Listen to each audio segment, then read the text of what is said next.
One of the interesting things about Islam is the tension that the ulama had with music. Nobody can make a blanket statement that it's mujma' alayh. If you read Shawkani and Nail al-Awtar, he has a section on this and talks about the khilaf that existed about music. Imam al-Ghazali, Abd al-Ghani al-Nablusi, and other great scholars have sections about sama', which is a sacred type of music that they thought was a good thing and permissible. But the ulama were very wary of music because they understood how powerful music is and how seductive it is and the effects that it has on the soul. This actually goes back to the ancient Greeks. Plato in the Republic actually outlaws certain types of music because they were so harmful to the soul. And ethos theory is the theory of the effect that music has. In fact, Al-Farabi, who wrote Kitab al-Musiqa al-Kabir, the big book of music, which I have in my library, it's a huge book, very heavy.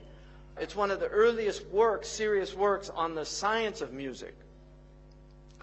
Al-Farabi was known for being able to make people laugh, cry, become sleepy, or become excited based on maqams that he would play on the oud.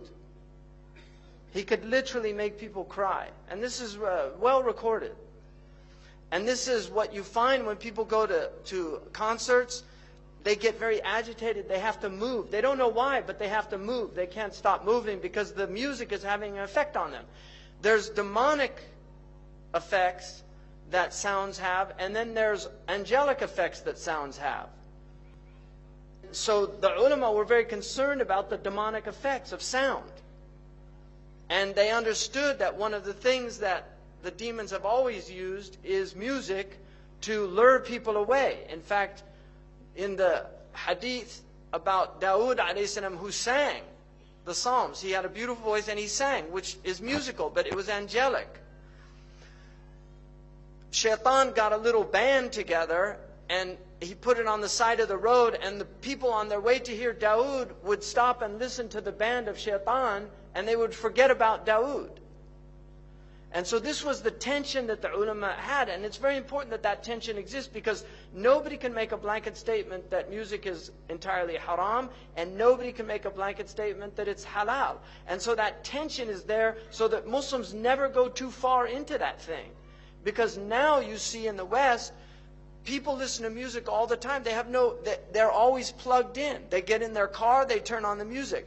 They walk, they put in their earphones, and they listen to their music. And people have long playlists. They spend a lot of money on these things. And so they're lost.